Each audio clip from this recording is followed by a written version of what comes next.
who is here to lecture on reflections on racism and genocide.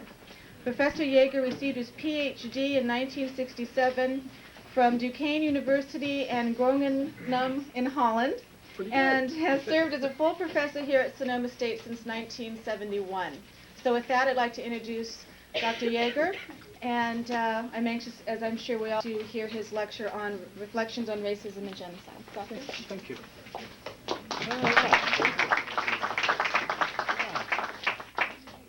Okay, now I'm supposed to do everything right here.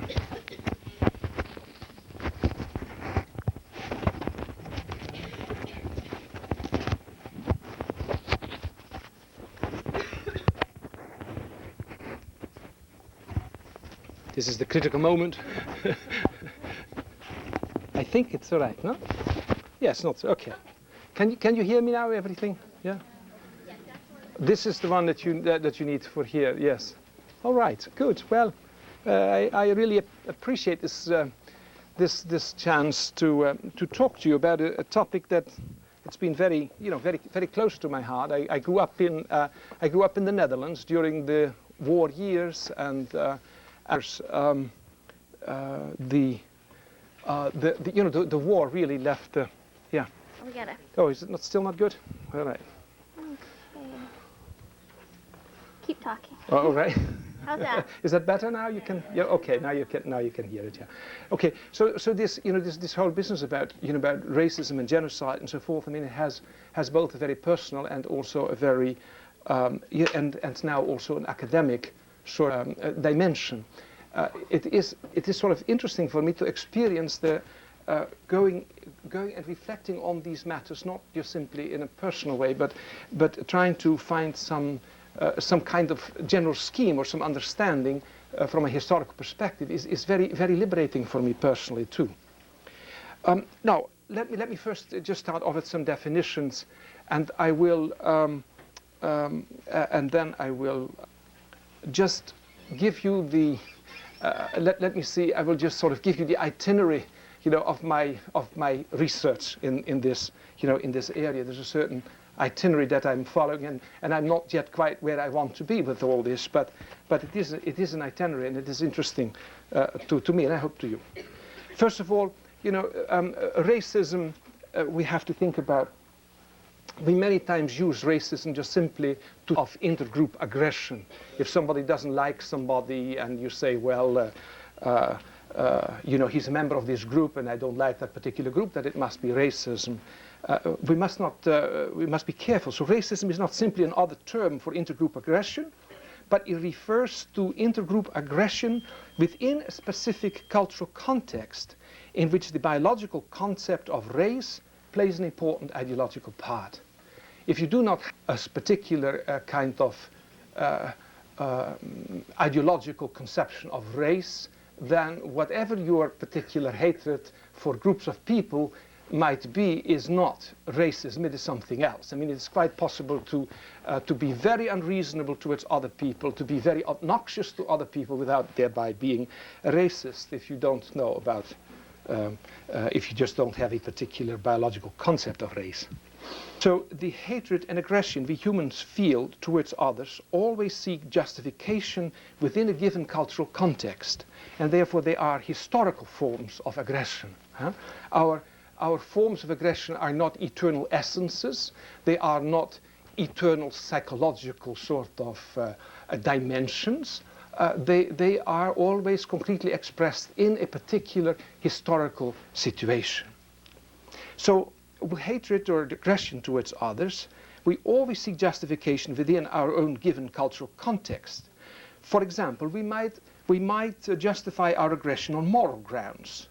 Those hillbillies can't be trusted, they are shiftless and lazy. Or on religious grounds, we can say those Catholics pray to statues. This was still said up in the north of the Netherlands where I grew up. I must be careful about my dealings with Catholics because they pray to. Or you can, or on basis of lifestyle, for example. I mean, you see a great deal of that when you travel around. when I lived as a young man for a time in Africa, it was very, very amusing to hear the different groups talk about each other. And they would say, you know, those people over there, you know, across the hill, you know, they do terrible things, like they might eat dog, or they eat the wrong thing, or they Bapunu are filthy, or whatever, some kind of a nasty remark about a neighboring group. These people were not racist, they were just ordinary, obnoxious human beings like all of us. You know?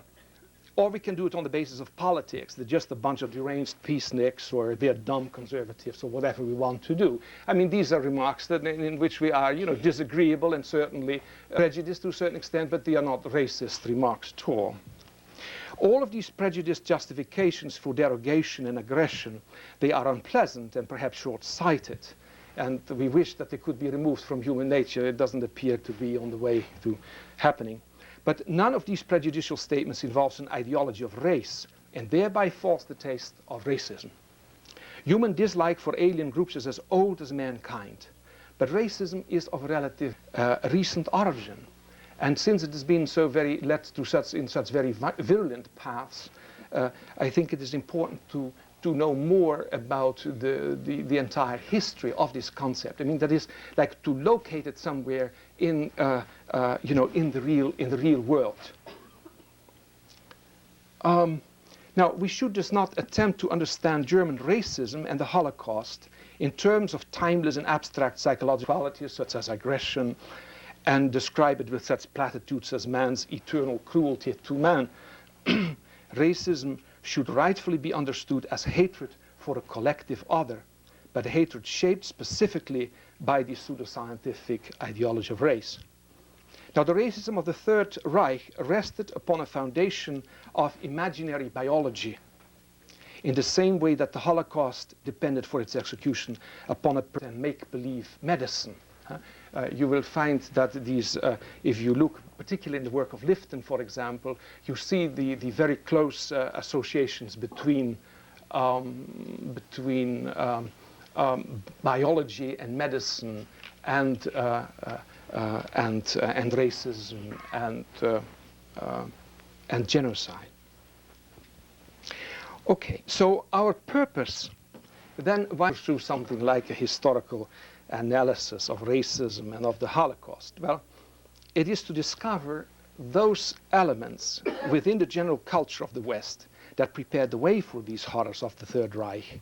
And some of these elements continue to pollute the academic and intellectual life of our own time. And that is very particularly important, where let's say the conditions, the historical kind of situations that shaped the Holocaust, like where they are still living on in some form that we can grasp. I mean, it's after all an empty exercise to just you know, beat a dead horse and to go on and on and on about how bad certain people were. I mean, after all, it is something. This must lead to some sort of an analysis of our own circumstances and our own way of being. Otherwise, it has absolutely no illumination for us.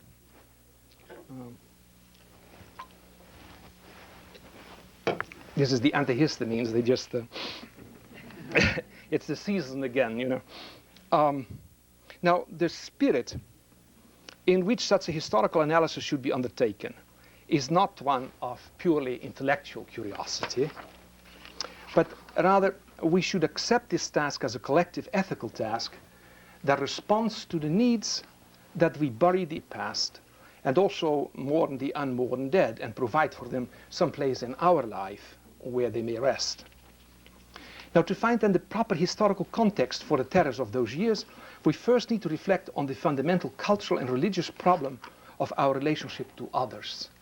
So we want to place it in the whole relationship of the self and the other as a kind of historical tradition. Every culture, every time somehow has to deal with this problem of self. In particular, those others that are outsiders and who do not form part of our tribe, our clan, or our circle, or our city. So it is particularly in ethics of outsiders. We must think here of all those precepts and rules that guide our relations with those who do not share our beliefs and customs and our way of life. Now, each culture has its own set of laws, rules, or guidelines that govern our relations to such external outsiders as visitors, foreign residents, or such internal outsiders as those belonging to different political and religious cultures, including dissidents and unbelievers, and further the sick, the mad, and the criminal. These are all people who occupy different layers and different corners. They are what we might call somehow our internal exiles. The ethics is a way. Ethics is after all supposed to give us some sort of a guideline as to how to deal with particularly those groups of people. Now, reduced to the simplest terms, we find two contrasting fundamental Western attitudes in respect to strangers. One of these derives from classical Greek and Roman cultures, and the other can be identified as of essentially Judaic and Christian origin. Now, we may say without fear of being contradicted that all people at all time have enjoyed the company of those most similar to themselves. There is a particular kind of comfort in being with people who share our beliefs and who do not disturb what we think and who we are. It is soothing to be with people who agree with us, who aim for the same ideals, who live in the same circumstances, read similar books, vote for the same officials. The Greeks prized such similarity perhaps more than most. They consistently tended with more or less emphasis to divide the human world into two contrasting and unassimilable camps. They could not be assimilated. That of Greek speakers, whom they called Hellenes, and those outsiders, those born to other languages, who were called the Barbaroi, or barbarians in our language. From about the age of Augustus, the Romans applied the same term, barbaria, to all foreign nations except their own. So also for our Latin ancestors, there was a sharp division between themselves and those foreigners or barbarians with whom they came in contact or who lived there beyond their cities. It is sort of interesting, the Romans considered everybody barbarians except themselves and the Greeks. They made an exception for the Greeks. But the Greeks did not make an exception for the Romans and kept on considering the Romans as barbaroi. Anyway. Now, an interesting sideline here about citizenship in the ancient world. Citizenship in Greek cities was a privilege strictly limited to those born in the Greek city-states from parents who themselves were citizens. An Athenian law of 451 BC stipulated that an Athenian man or woman marrying a non-Athenian would thereby forfeit the right to citizenship for his or her children. Some historians have said that probably one of the parts, one of the notions of why Greek civilization lasted so shortly is because they really did not assimilate very well and they were so very stingy with their citizenship. There's an interesting story told by the great orator Demosthenes, the one who trained for public speech by putting pebbles in his mouth. You remember, who ran up and down and spoke very loudly, and then it felt so good to take those pebbles out. He could just, talk to great throngs of people. Well, he told about the terrible plight of a certain Eutychius, an Athenian man of means and influence, whose citizenship was suddenly endangered when someone overheard his father speak in an un-Athenian accent. The ensuing scandal required him to come forth with proof of his father's citizenship so as not to lose all his civil rights, together with his property, his freedom. So it was, to be a foreigner was really quite a complicated situation. Also in Roman law, when some offense happened, for example, you were robbed or somebody slugged you or something, it was the first thing the constable would have to figure out is which category of law applied to you. whether you were a slave, whether you were a freedman, or whether you were a Roman citizen. And in all these cases, it made an enormous amount of difference whether you had any rights or not, whether in other words, whether civil rights applied to you or didn't apply to you. So the great Greek spirit, in particular as it makes itself known to us in the great Platonic dialogues, is one of relentless aristocratic thirsting after unity, sameness, and one. At the same time, this spirit fears and loathes all that is protean, mutable, foreign, or impenetrable. So it is perhaps no accident that we find in Greek culture, from Plato to Plutarch, continued serious and heated argument about the desirability of limiting one's love relationships to those with one's own sex.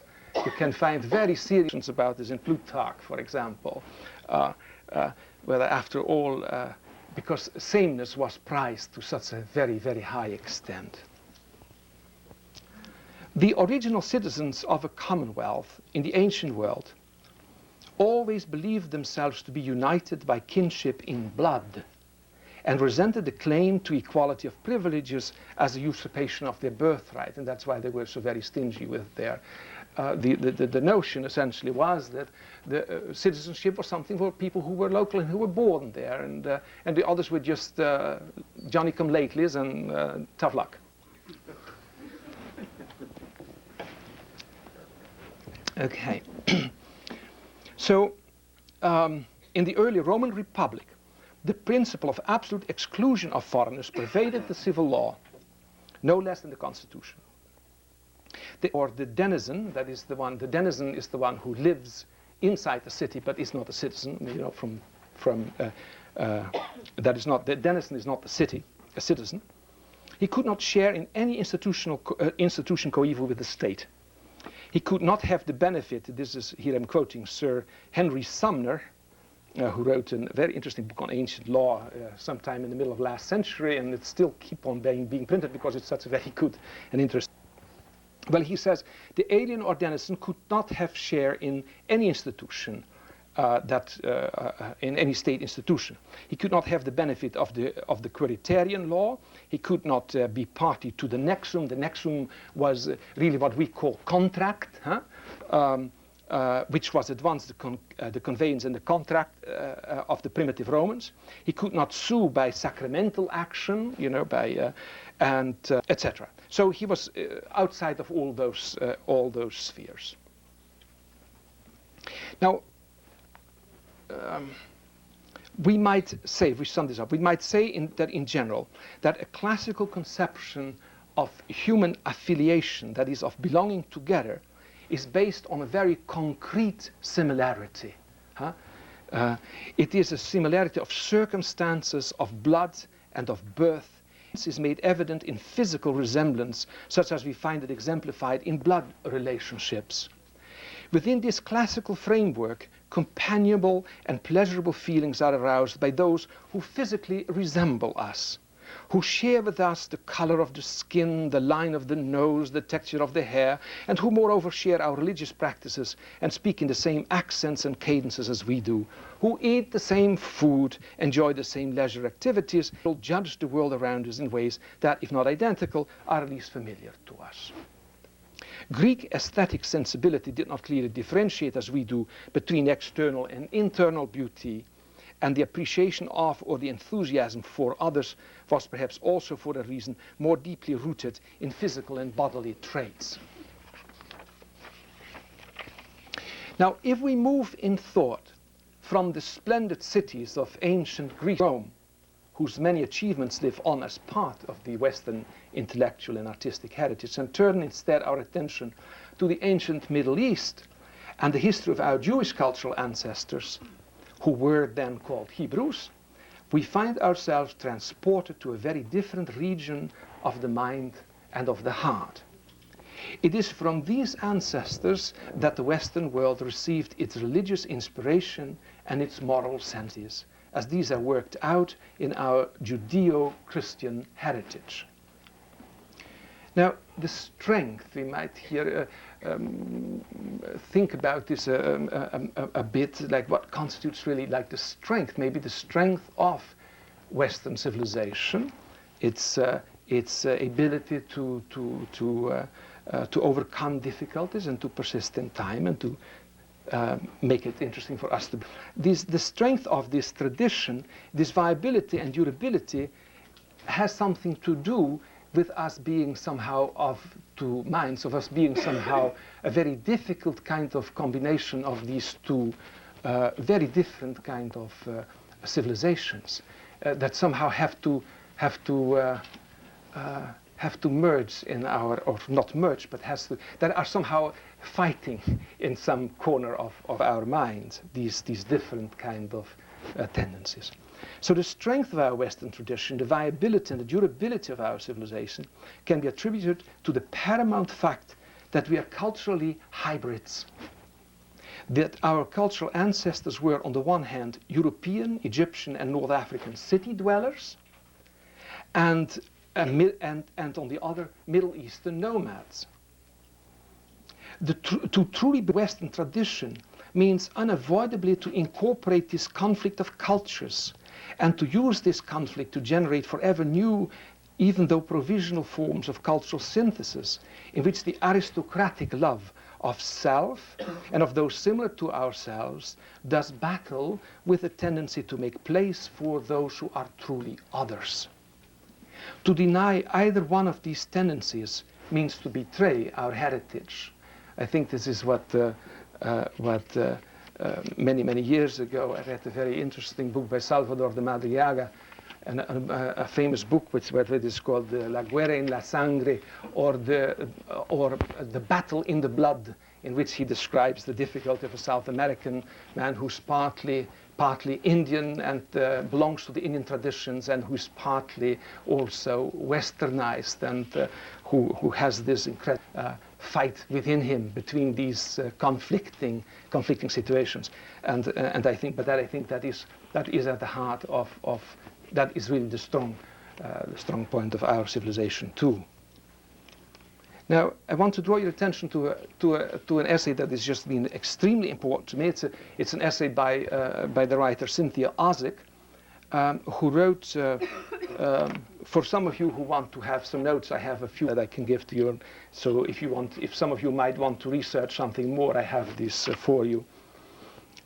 So she describes our Jewish cultural ancestors as truly obsessed, she says, with the imagination of pity, which is also an imagination of reciprocity. She writes, and this is Cynthia Ozick speaking. She says the Jews began primitive nomads as primitives and nomads, naive shepherds, and remote from scientific thinking as any other primitives. In their own culture, when at length they established their simple towns, they had no art or theater or athletics, and never would have. A good case can be made, though not a watertight one, that the Jews did not become students and scholars until they learned how from the Greeks. Finally, the Jews carried the memory of 400 years of torment. The Jews who escaped from Ramesses, Egypt, were a rough slave rabble, a mixed multitude, a rowdy, discontented ragtag mob. Out of that slavery, a new thing was made. It should not be called philosophy, because philosophy was Greek. I have all along been calling this new thing metaphor. It came about because generations of slavery in Egypt were never forgotten, though not as a form of grudge holding. It was never forgotten, but not as a form of grudge holding. She continues, a distinction should be drawn between grudge holding and memory. They are never the same. As for grudge holding, it was forbidden to the ex-slave rebel. The helping hand, says reaches out to your enemy. If you meet your enemy's donkey, or if his ox goes astray, you must bring it back to him. The Egyptians were cruel enemies, and they were crueler oppressors. The ex-slaves will not forget, not out of spite for the wrongdoers, but as a means to understand what it means to be an outcast, a foreigner, an any kind. By turning the concrete memory of slavery into a universalizing metaphor of reciprocity, the ex-slaves discovered a way to convert imagination into a serious moral instrument. So they used their own history, their own unfortunate history, as a way of understanding unfortunate others. The relationship to those in their communities, those that they met who were foreigners, those who were not of their tribe, that somehow they could identify with the other ones, even though they were down. There is, it's sort of interesting to think, for example, about, if you think about our Roman ancestors, who just simply, were good and brave and fine people, but after all, just lunch they went, looked at the Colosseum and saw a few people just, saw some people fall from baskets on top of wild animals, and, watched a few crucifixions, while they picked through a salad. I mean, there was, or strode through a lawn, with people on both sides, with people on crucifixes who were set alight, so there were torches. I mean, but they had perfect fun with. I mean, it wasn't really quite disturbing to them. We misunderstand the Romans if we think they were terrible, cruelly, beastly, rotten, no good, and go on and on and on about it. It was just simply that this is a part of their imagination. I mean, they were as unimaginative on this point as maybe some other people are about mathematics or about geography or whatever, and can be good, brave, and best people, but they really didn't understand much about what it meant to be on the receiving end of the stick. That was a great fun to watch somebody getting it. Now, the biblical Judaic tradition then poses our relationship to the stranger and the other as a fundamental means to our own humanization. This is a phrase that you should hang in the bathroom or someplace where you go regularly to refresh your memory, or put it on the door. I think this is a splendid idea, that one's relationship to strangers and to the other as a fundamental means to our own humanization, that you cannot become human without a relationship to those who are unfortunate in some sense. We find this moral tradition outlined in such texts as those of Leviticus 24, verse 22. It says, "You shall have one manner of law, the same for strangers as for the homeborn." The very heart of this tradition shows itself in the majestic Leviticus 19, verse 34. "The stranger that sojourneth with you shall be unto you as the homeborn among you, and you shall love him like yourself, because you were strangers in the land of Egypt." Here you see the metaphoric quality. You shall love the stranger yourself because you were yourself a stranger. You put yourself in this position, and that she calls a metaphor, which is a splendid approximation. It might be very well the basis of metaphor. Now, these precepts form the difficult core of a Judeo-Christian Western civilization. For nearly 2,000 years, this core of moral demands has imposed a daunting task on those who inherited the Western tradition. And it comes therefore as no surprise that at many crucial junctures of our history, we have begged off and said, can we just dispense with this difficult and obnoxious way of living, guilt-ridden, self-examining, forever meditating on something? Can't we just be more natural, more free? Can't we just throw baloney overboard and just start living happily ever after? So there is forever a clamoring among us to throw off that burden and to replace it by less demanding, more natural or more scientific forms of morality. Now, racism and genocide, to return to our topic, they can be understood outside the historical framework of they cannot be outside the historical framework of the 18th and 19th centuries attempt to remove from Europe the burden of Judeo-Christian morality. The 18th and 19th century prepared the way for this. That morality was and remains in many so-called enlightened circles of today a foreign, primitive intrusion upon the Western world. An intrusion, moreover, that needs to be repelled and replaced by an authentic, read Aryan, read Roman, read non-Jewish Western morality. Now, this historic framework is formed by the major thinkers and publicists of the 18th and 19th century. It includes such now obscure figures as the naturalist Buffon, who was one of the first intellectuals to imagine a history of Western civilization that resolutely bypassed the Middle East. Buffon placed the beginning of all cultures in India, and he saw Brahmanism as constituting a direct link to this most ancient, first and purest of all cultures. We've had in the 19th century a virtual Indomania in Germany, and somewhat later in other parts of the world. When reports of the first heirs of India, that is John Holwell and Alexander Dow, appeared in France in 1761 for the first time, that was an unknown area in the world, and so the first explorers published their reports, and they were very quickly translated into French. And then the French translator added an introductory essay in which he voiced a similar belief that all ancient cultures and religions hailed from India, and that Moses was but a renegade Indian and an impostor.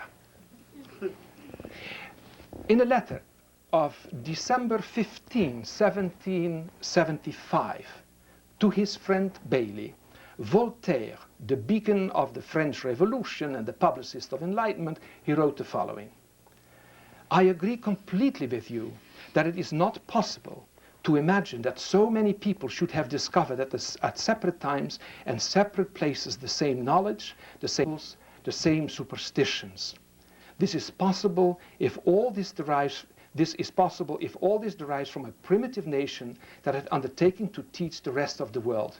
For a long time now, I look upon the ancient dynasty of the Brahmins as that primitive nation. Everything comes to us from the shores of the Ganges." This is a kind of a battle cry that one hears up to the Ganges. Let's turn now more closer home to the Third Reich, where we see the German Romantic historian Johann Gottfried Herder, who lived from, I'm a teacher, 1744 to 1803. He was an equally ardent supporter of this displacement of the symbolic birth of man from the Garden of Eden and the world of the ancient Israelites to the world of the Aryan Brahmins. In an essay on the origin of mankind, and that bears a wonderful German title, he wrote the following.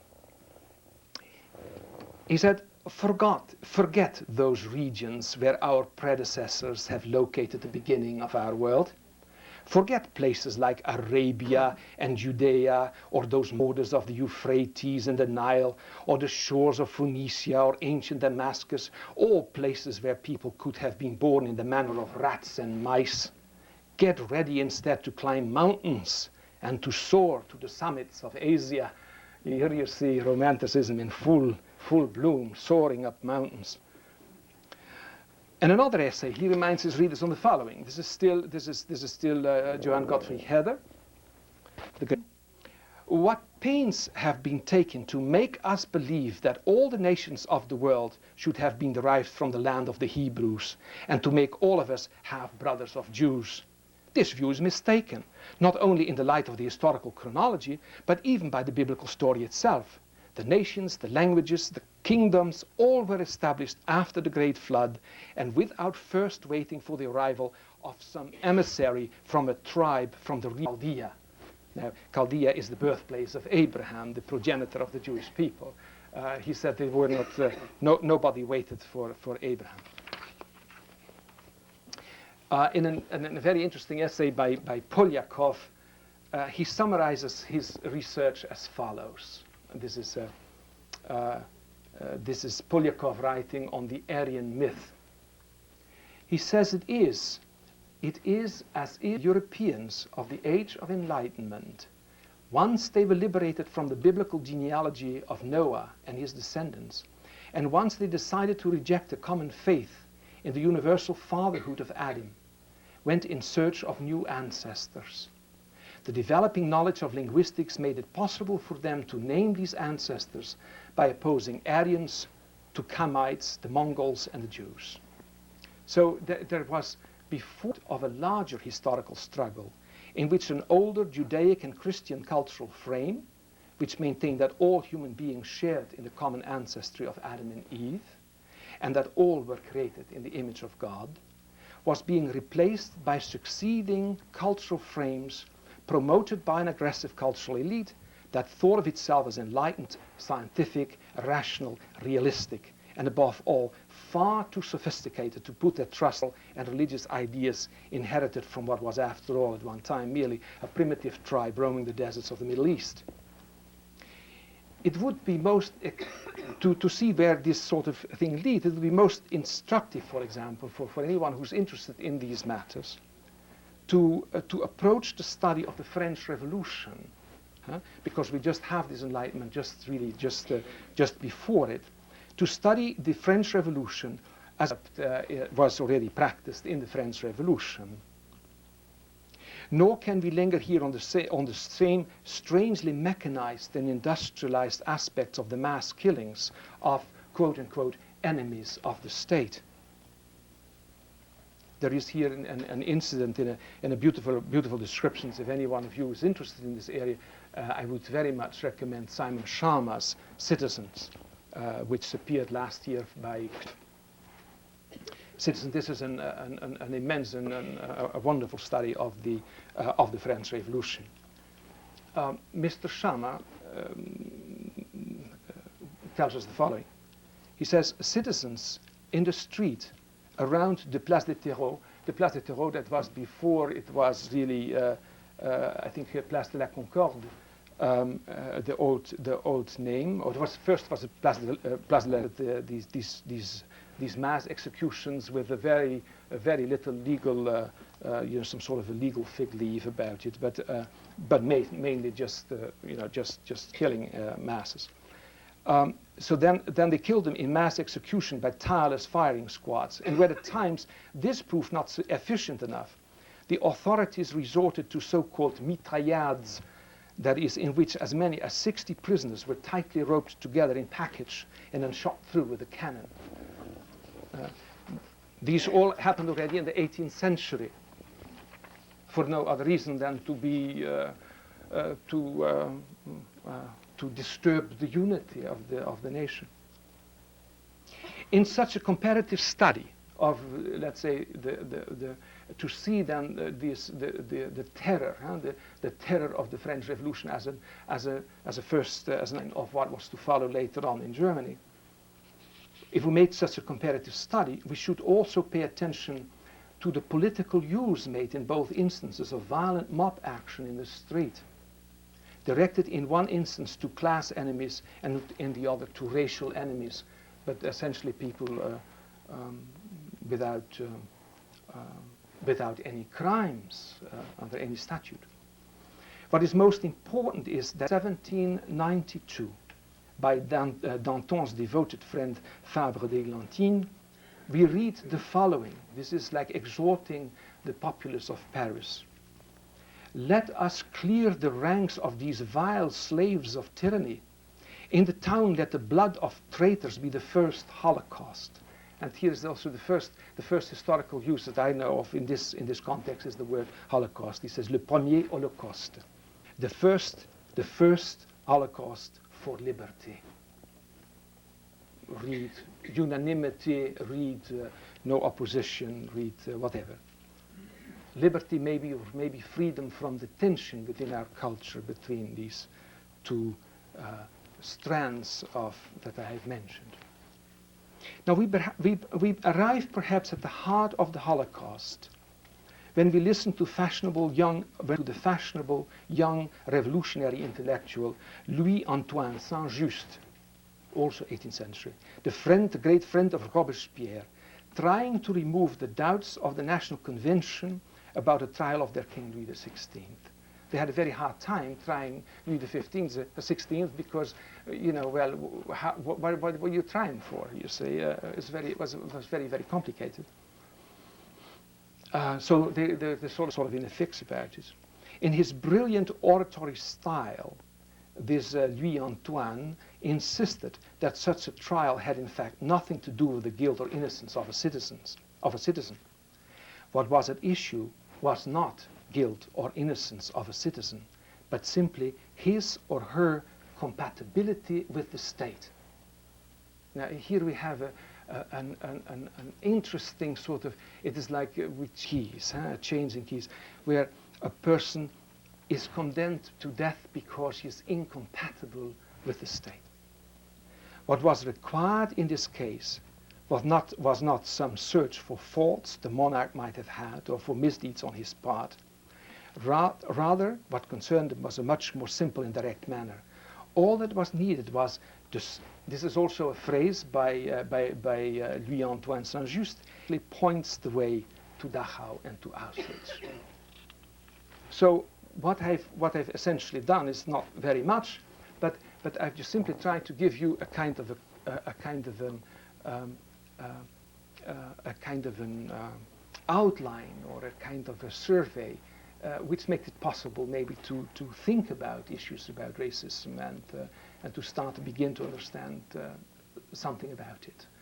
Maybe now we have some questions or some dialogue about it, because I've been doing this all by myself. Now I like to know.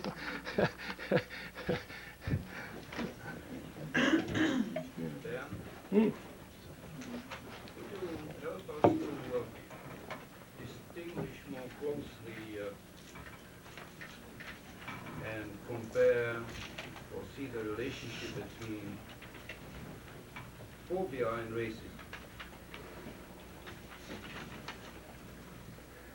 Yeah. So you probably could just call, xenophobia just is sort of universal. We all know, when children grow up, there is always a time that we are afraid of others. It is part of our life that we fear others. I think that racism is just one of the many.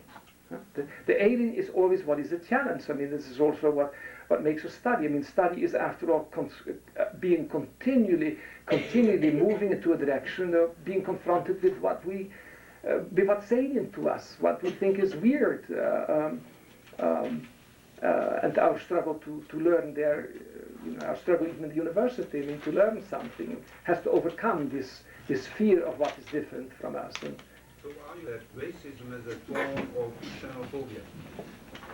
Do I understand you correctly? Yeah, well, I would say that xenophobia points towards the very general phenomena about how we fear the other. I would say racism is a particular pathological way in which we deal with that fear of the other, by just saying, well, this person, he is this or he is that, and to get rid of him. Racism is a way of getting rid of. Yes. Wouldn't you say that included in racism is also the socialization process we go through, which then accentuates our xenophobia or works with our xenophobia to define who the other is and who we must fear and under what circumstances? Right. In the same way that we can incorporate. If your parents say you don't have to do your homework because it's bullshit anyway, you say hallelujah, you watch television. So, you don't have to deal with strangers. They are lousy anyway, and they should be all, deported. Then there is there's no work to be done. And of course, we like that in some sense. Of course, later on we become we feel very sorry, because if you don't do the hard work that is exerted by that is demanded by us, but is demanded of us by the stranger, if we don't do that work, we don't achieve our own humanity. So we remain unfulfilled in some way. No. Not to seem anti-French, but just as a matter of information.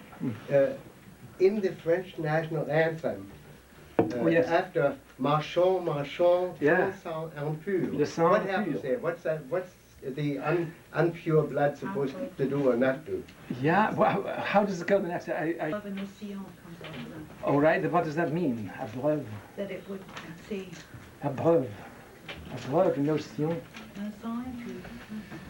In other, I think it means that an impure, that no other blood would come to would be shed on our land. In other Right. words, I think let's Would pollute us, let's sort of. keep, Yeah, pollute keep us, them for out sure. there, don't let them come in here so Yes. there's bleed on our ground. Yes, I mean there's certainly, I mean there is that notion of the so object. I mean we have to be, many people just sort of like they, when they sing the Marseillaise they sort of slide over that, but it is it is an offensive phrase for sure.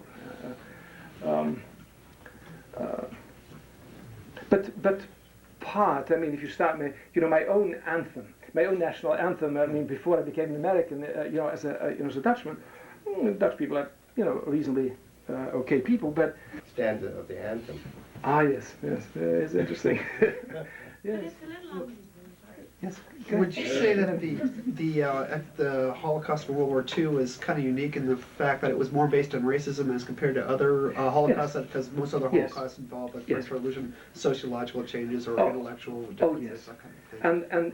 And the extreme to it went. I mean, like when you read of the terror in Paris, I mean, sure, but the extreme form that it took, the whole organized.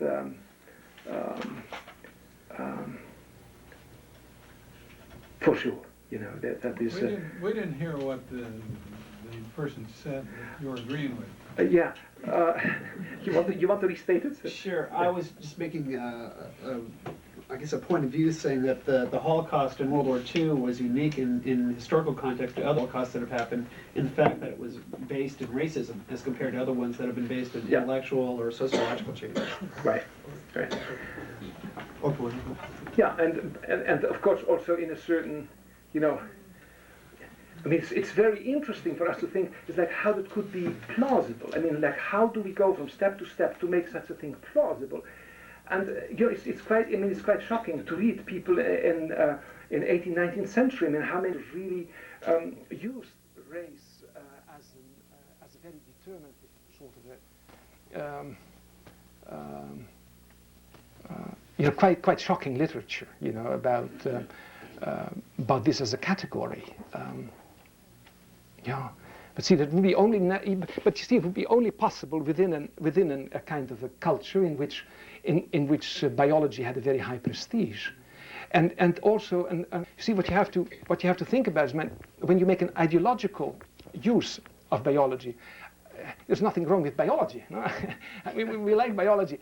It's tremendous. We've made tremendous progress, and it's a wonderful science. But if you try to go to biology and to find directions as to how you should behave to your neighbor, you are in very bad situation, because it doesn't tell you very much. So we must think there is, after all, if we put it like very simply, there is behind racism, there is something going on. That you take the prestige of a science and you think, well, you're going to be very fancy from now on, and you're going to have you're going to be guided in your conduct by science, for God's sake. I mean, so that seemed kind of like you were on the right path, like you're being advanced and sophisticated and so forth. And we still do. It always strikes me. It's very interesting. Just look at the textbook. For those of you who study psychology. Psychologists like to talk about religion and so forth, but so they go to Greek. Greek is very safe subject, mythology, Greek mythology. So you will find a great deal about that. Psychologists will tell you about Greek mythology, and they'll tell you a great deal about religion, religious sentiment, blah blah blah. It is very, very rare that you will find reference by a reputable psychologist to the Old Testament. That somehow isn't kosher. But it is kosher to think about the Greeks. That's fine. Somehow it's elevated in some way. I mean, so it's not just. I'm saying this not to make you totally uncomfortable, but like to see like how we ourselves inherit some of these kind of prejudices of the 17th, 18th century. and 19th century and the 20th century. Yes. On a historical note, purely in terms of France, Yes. one does find much earlier precedents for mass executions, for instance, against the Huguenot movement, Yeah. as early as the early 1500s. In fact, thousands fled to England Yeah. for freedom, Right. and in face of mass execution at the guillotine Yeah. Right. throughout France. Yeah, St. Bartholomew's night, Yeah. and, all this, all that, certainly the Edict of Nantes leap together, we don't have to do anything anymore. We've always dreamt and we've been willing to kill for that. It's somehow, it's part of us, it's part of it. Within these religious wars, there were always still certain restraints. People did this sort of thing, and then they woke up on Monday and they felt bad about it. If you do it within a biological, that becomes your compass in life. You wake up perfectly okay on Monday. You can go on doing a good job. It has no breaks within it. Huh? Yes. How do you feel sociobiology and the new justification for how will that affect racism in the future? Because I think that you found that biology can be a deterrent. Yeah, I don't know. When I see words like psychobiology, I usually take a walk. But but what I know, it's just a reiteration, you see, of how we would like very much to have such a to base all our values, to base everything in something like a scientific view, and we have moral sensibilities, and so it remains empty, sterile. Yeah. Wasn't it Gandhi who said that a moral education should come first before a standard scientific education? Yeah. Something to that effect. Yeah, before, during, and after. Yeah. Yes. Right. Yes, sir. So Dan, as I understand what you said, it's a little bit as if the Enlightenment period, which championed and espoused reason and tolerance, supposedly this is our heritage, but at the same time there's kind of a cancer underneath, some sort of invisible thing that's underneath the words, underneath reason, not addressed by reason always. Right. And all of a sudden, in a few years, it switches over into romanticism, irrationality, and religion and nationalism. Right.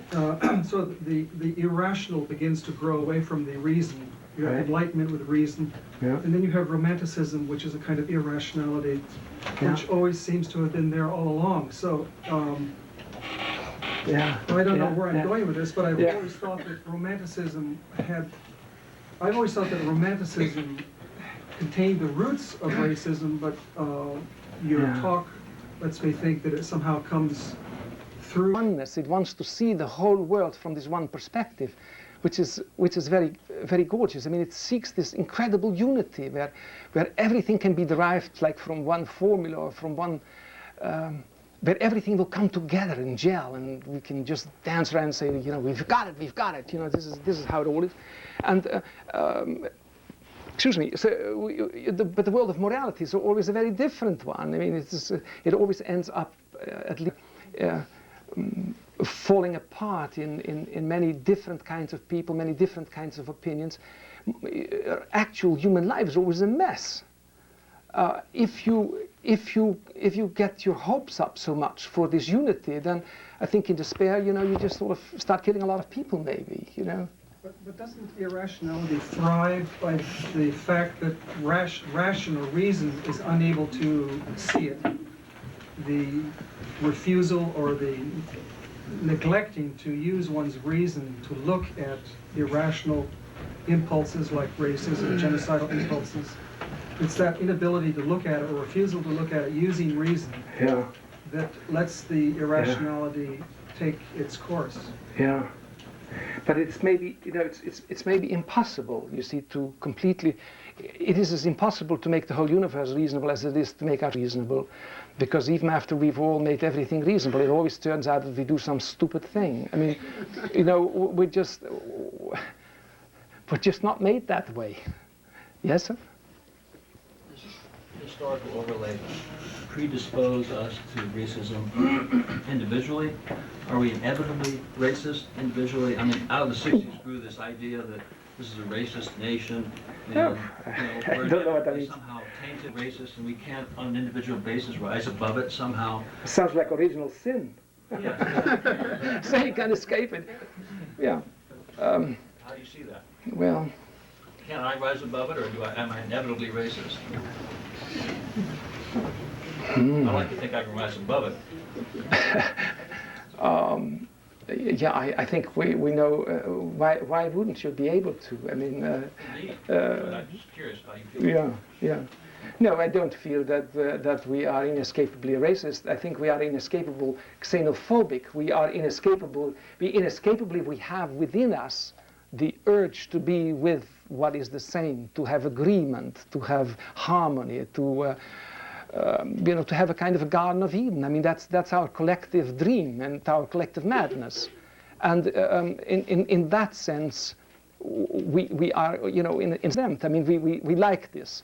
But it is our task. It's our task as human beings always to just say, but you can't have it. You'd like it, but you can't have it. You have to deal with others. Huh? Yeah. It may be kind of simplistic, I don't know, but how much of it comes down to a full stomach? I mean, somebody who has an empty stomach compared to somebody who has a full stomach. I mean, don't you think the person who has an empty stomach is going to tend to be more survivalistic and do what it takes to survive, even if it involves harming another person?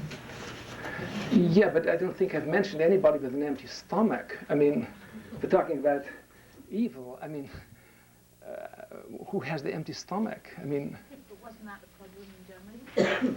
empty stomachs? No, not empty stomachs. The problem was demoralization for sure, inequity, pain. That is where we all love each other, not as on the basis of the hard work that we do about it, but where we love each other naturally, because we've killed everybody we wouldn't like. That's a different, yeah. I have one small comment. Sure, go ahead. That is that if you don't deal with sexism, you don't have a chance with racism. Because in fact, gender is the first other. It's the first stranger. And to look at the historical development in mind in Europe, Yes. you will see that the first ones they took on were gender. The Yes. witches, where they killed millions for the purpose of being the wrong sex. Then you see where they killed, for your classification of the French Revolution, you see where it's class related. Yeah. Or property ownership related. And then you move on to racism. Yes. We now have ecocide, where we are unitary. We all together face planetary death. So we have accomplished what? Yeah. Yeah, well, that's in the realm of sex, for sure. And again, here we can take a sort of biological way out, like I suppose Plato has an interesting phrase somewhere in the Republic where he says, why should men and women, just be the same and do everything the same? And so then his audience is very shocked. And then he says back, well, do you think that because a man is bald hair, he shouldn't be allowed to do certain things, you see? So he's using this as if the difference between the sexes would have between bald person and obviously it is much more, yeah. And but again, the difference there is a task, no? I mean, it's a task. It's something that, and it's also something that every time when we are in love, we think that we've got this really solved now, you see. And then there is always these Monday mornings. Yes, sir. Sir, it seems to me that historically, in both the Old Testament and later on in the New Testament, there's quite a bit of distinction in trying an attempt to define Jews vis-a-vis other people in the area or people of other faiths like the Baptists. And I recall even at this time, we have a situation in which the Jews are attempting to define themselves. How does that differ from what the Greeks were doing? Yeah, well, this is interesting. You see, the whole history. I mean, I am not an expert on Jewish history, but just sort of in brief, when you follow Jewish history, you are dealing with a nomadic tribe. originally. I mean, a tribe that goes around, and that is constantly has to deal with outsiders, usually overwhelming outsiders, and learn enough from the other in order to get along, to I don't know, trade, be allowed to live alongside, etc. So there's always this sort of interesting tension, as I see it, but I shouldn't really be talking about this business because I really don't know that much about it. But it seems to me there's always an interesting tension in Jewish history between, on the one hand, wanting to assimilate to the others, but then going overboard, taking on the false gods of the other ones, and then there is always the rectification of that. Go back because you really did the wrong thing, and go back to Java, etc., and live like Jews, live according to your laws. So there's always that kind of navigating between one tribe and another that we have inherited in some way from that culture. You see? It is essentially, that is the genius of that particular kind of historical experience. It's like to navigate with others. It's not to merge with others, not to completely surround them, not to take a hostile difference from them and say, East is West and blah, blah, blah. But you sort of, to be able to live. And we see that the Jewish people have really, throughout the history of Europe, always managed to do that in some way, to live as a community, not hostile to others, but living in close proximity, but yet keeping their identity, which is the Greeks in their cities never had to put up with that kind of baloney. They didn't have to put up with all these other people that they had to learn from, and so it's a very different genius. What about the representatives of the Greeks in the foreign countries? I mean, you're talking about the core cities, the schools, so to speak. They maybe never mixed. Yes, right. But there's going to be a substantial number of Greek and Roman administrators and soldiers. Sure. Yes, but the Greeks and Roman, like the settlements in Sicily or North Africa, they followed very much the pattern, about settlement, and they brought with them their replicas of. They followed very much a Roman way of life and re-established it somewhere else. They were not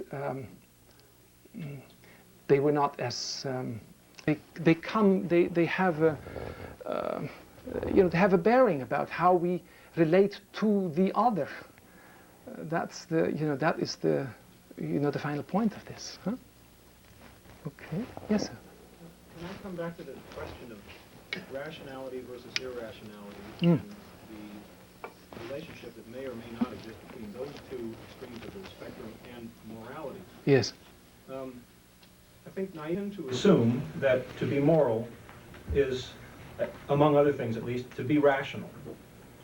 But you've just, I think, convincingly demonstrated that that doesn't necessarily hold, that you can be very rational at least, as the Enlightenment thinkers were trying to be, and yet embrace doctrines whose ultimate outcome is an immoral outcome.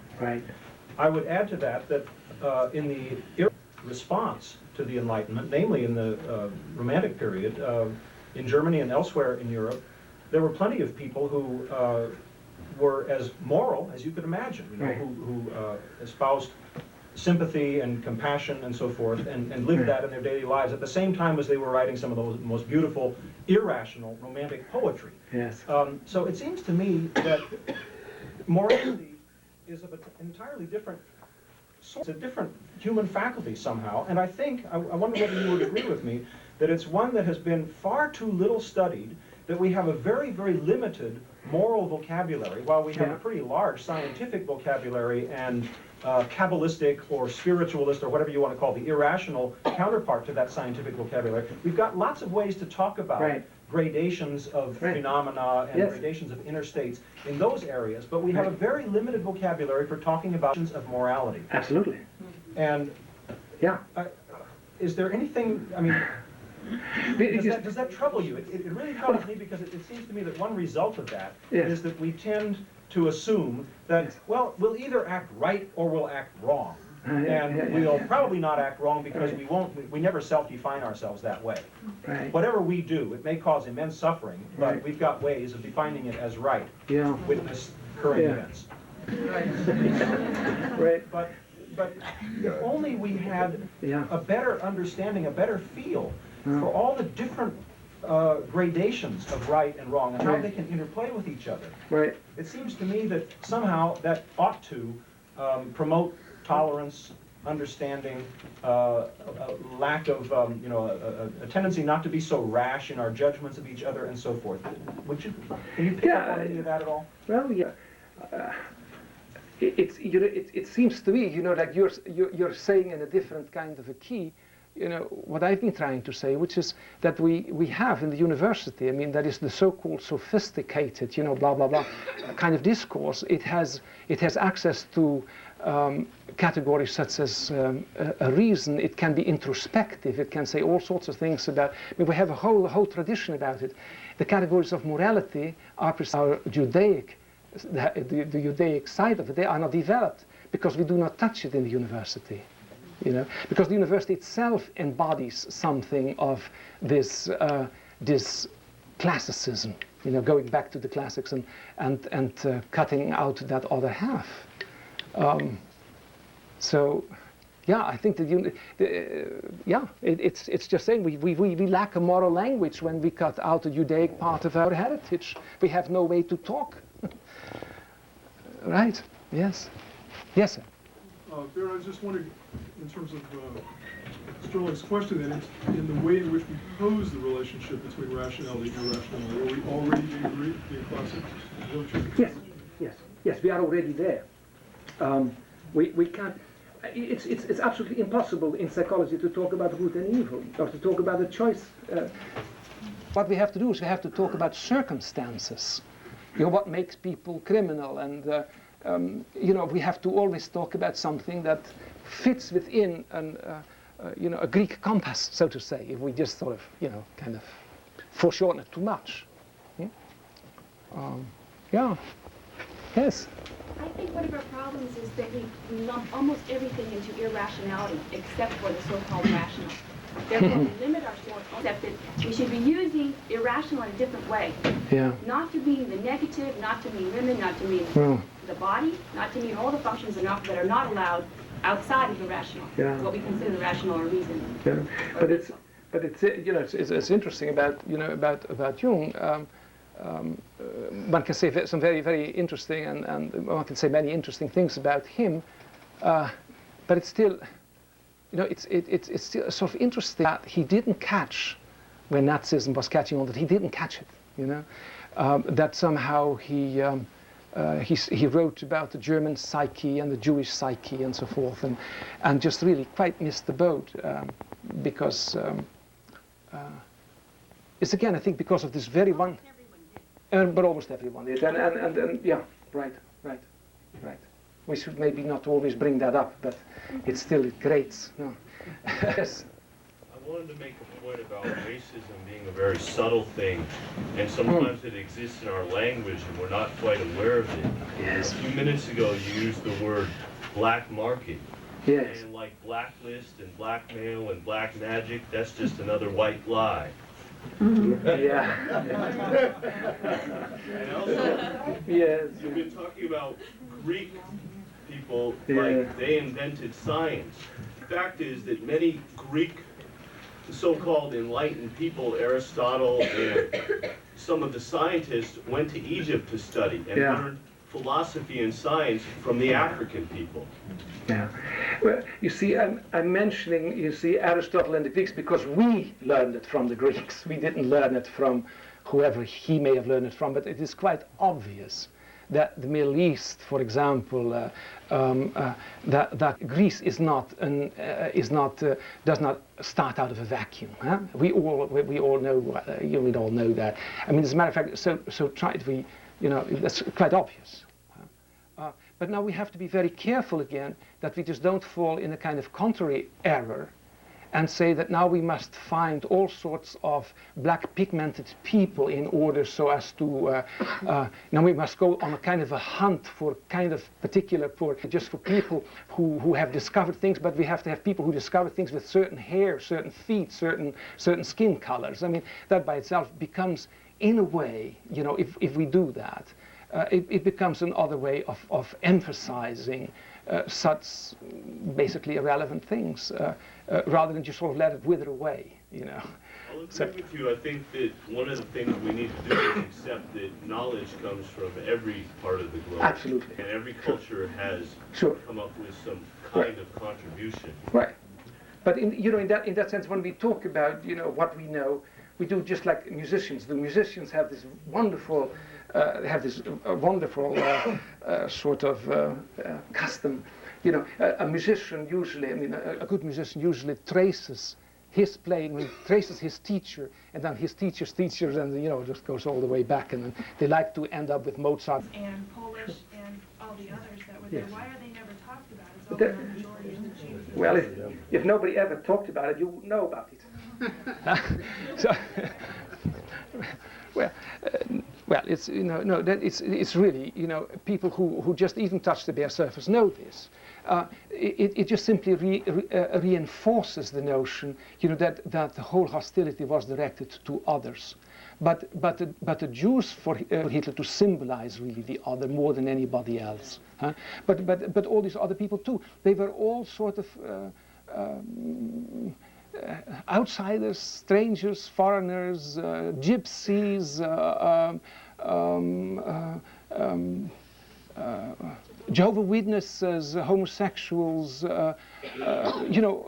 all kinds of groups of people that somehow did not quite make it into the mainstream. Then this barbarous hatred towards the other. Yes. I would like to add to that remark.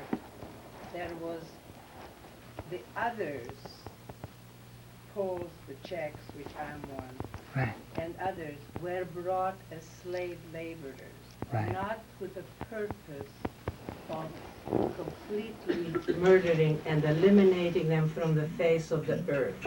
They died of starvation because they were underfed, of overwork, right, but not, there was no plan to exterminate. to exterminate. Just for being That's the Czech. difference. Right. That's the difference. Right. We were considered subhuman because we were Yes. Slavs, but so that they could excuse of taking us, Right. and not paying Right. for the work and not feeding us. But there was no plan Yes. to have us to put us in Right. to completely eliminate from the face of the earth. Right. That is the difference, and maybe that is why it isn't brought in at the same time, even though altogether there were 15 million, there were Yeah. 3 million Russian prisoners of war who were in the who were Right. also working and dying like rats. Yeah. Right. So that's the difference, it Yeah. seems to me. Yeah. Had the vicious heart. Yeah. And one of the things I was really shocked to learn is, in the book, is that there was a pecking order in the camps, with the gypsies being usually on the bottom, the Jews somewhere in between, and then the slave laborers who were helping the Germans oversee the camp. Do you have any comment about that? I mean, since they were all in pretty much the same situation, Yeah. you would think that they'd pull together somehow. I think that's a question. Do you want to answer that? Because that's not my expertise. Yes. Why was there the pecking order? He asks in the camp. Well, the interesting thing is, for example, in Dachau, that there was a pecking order indeed. And the people at the bottom in Dachau were the Jews, interesting enough, with all the other nations, which included, by the way, quite a few Dutch people, non-Jewish Dutch people. The Jews were at that particular time the minority, because very rarely did Jews Dachau and stayed there. And this sort of pecking order was dependent on the various regions in which the concentration or destruction camps existed. And for example, in Auschwitz-Birkenau, the pecking order was pretty much the same between the Jews were pretty much on the bottom as well as the Gypsies. I don't know whether there was much of a difference. And then came the Slavs, and that is something which should be perhaps mentioned, that Soviet prisoners of war, and I'm talking about tens of thousands prisoners of war, were also gassed at Auschwitz-Birkenau. That is not very much talked about, and I think it's very proper to mention and to point out that, yes, the Jews are the ones who are in numbers the largest group of people exterminated, but by no means the only ones, and I think that should be emphasized, so that people don't get the wrong notion that only the Jews were the ones who were destroyed. Now, the pecking order in different camps was pretty much regionally determined. And for example, in slave labor camps in what was occupied Poland, the German inmates, simply by virtue of the fact that they were German, regardless of the reason why they were in camps. And that was pretty universal. The people who were the least discriminated and who were highest in the hierarchy of status were the German inmates. Not regardless including of German regions. Regardless of regions. Not including German Jews. Yes, Jews were preferred over non-German Jews by the SS, very specifically, and treated accordingly. And the better German you spoke in concentration camps as a Jew, the better chances you had that you were getting more, quote-unquote, favorable treatment. So it's on the principle of similarity. The more you resemble them... Precisely, and that pretty much falls, you have said that yeah. You can't pretty much with what you identify with really something you can relate to because it's so similar. Yeah. You have a hard time discriminating against. So German Jews were the ones who were relatively privileged. In contrast, for example, to the Polish Jews who were perhaps the most hated among all the other Jewish nationalities represented who were represented by Jews. Jews who were, let's say, Dutch or Luxembourgian or Belgian or French nationality. Thanks. Yeah. Get back to the idea of black and white, dark and light, good and evil, and that kind of stuff. That seems to be a lot of that predates. Can you speak up a little? I'd like to get back to the idea of black and white. Yeah. Yeah. That's a philosophical idea that, as far as I know, predates racism. A lot of the ancient societies were far less racist than our modern society, at least in those terms, black and white. Yeah.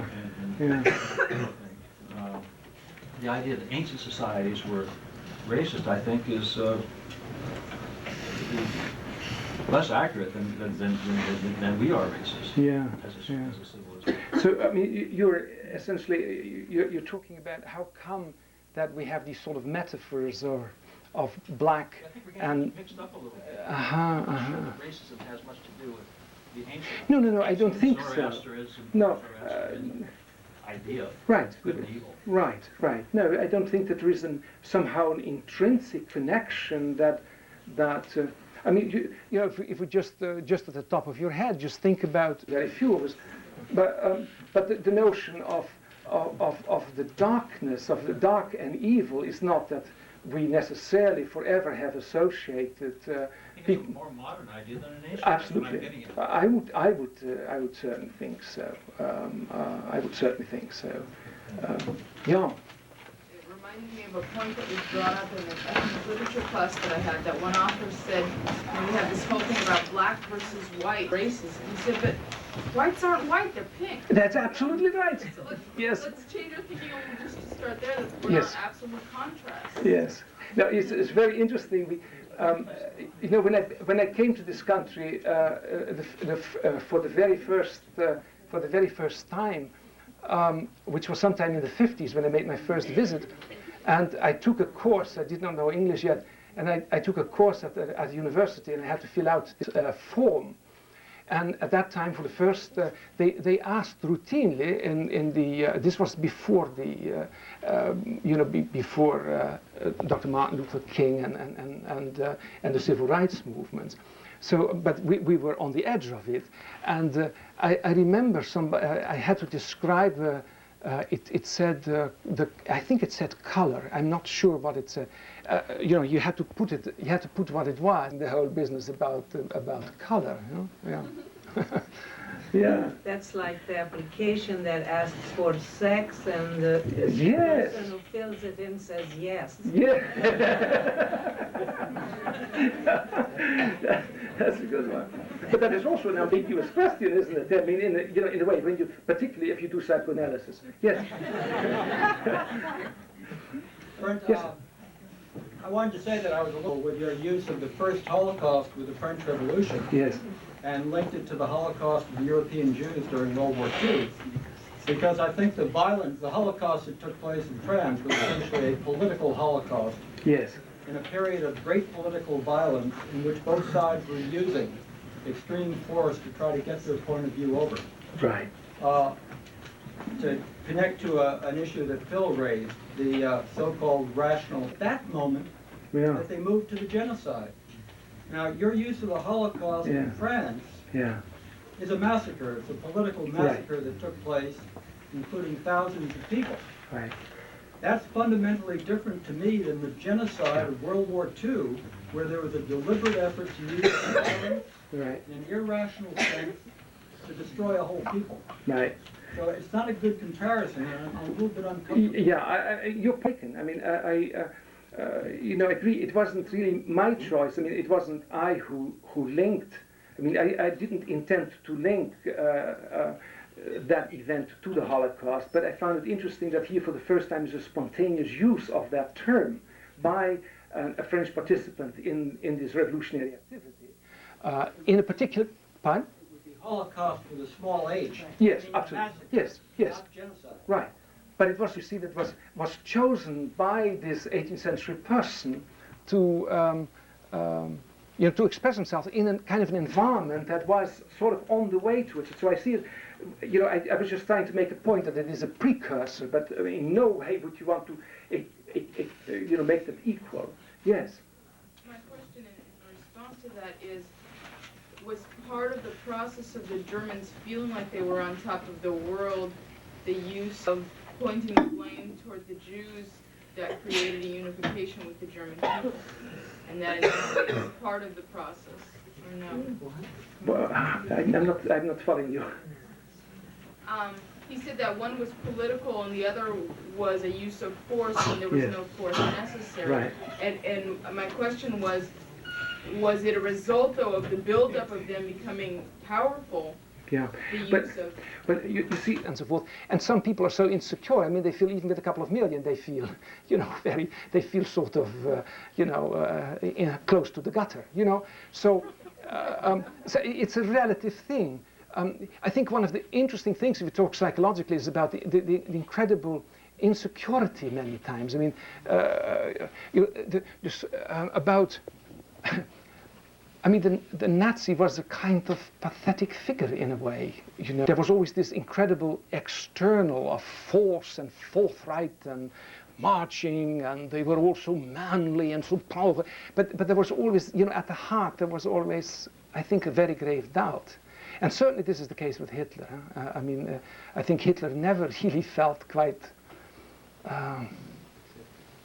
Whatever, yes, I mean, something like that. I mean, you know what, some people probably know more about Hitler than I know. I just heard him shout at me when I was a kid, you know, but yes. Well, doesn't a strong sense of mastery usually cover a strong sense of fear I of think others? so. I think so, yeah. It was a very peculiar sort of way Germans would behave, you know, when they walked, they always make noise. I mean, as if they had to convince themselves that they were walking, you know, boom, boom, you know. You know, when the arms were always moving a little bit more than they actually did move, and they were always singing, and you know, and particularly when they got the belly, looking upstairs. I mean, you know, these people were risking, you know, a heart attack, and still they wanted to look youthful, and you know, they're always sort of half running, and they had this conception of themselves. They were always somehow slightly ridiculous, which was very dangerous essentially, because in dealing with them, that's where they would be very sensitive about, and but there was something strange about them, insecure about them, yes. What is your interpretation? I remember the in 1931-32, after Germany has lost the First World War. Right. And then the German Jews felt themselves more German than Jews. Right. And it was the tragic, the whole thing that happened. Now the Nazis could start because they were not, as was said in 1941, they were above everybody. No, they were way down after the First World War, and then they exploited the Jews to get somewhere. In other words, it was not that they feel themselves so great, they needed the Jews to erase demand on the German people to be racist. I would say up till 1931 or 30 they were not racist. Right. And like in Holland, I'm also from Dutch descent. Oh yes. Yeah, I came here from Holland. You know and I know there was not really racism in Holland. No. No, nothing whatsoever. Not overt, but I think there were traces in what we call the lower middle class, the kleine middenstand. The people who just got. These were people you many times found a lot of resentment, and those were the ones who became then also the Quislings and the NSB'ers and all those. That you know that, yes, yeah. One man in Amsterdam, Mr. Asher.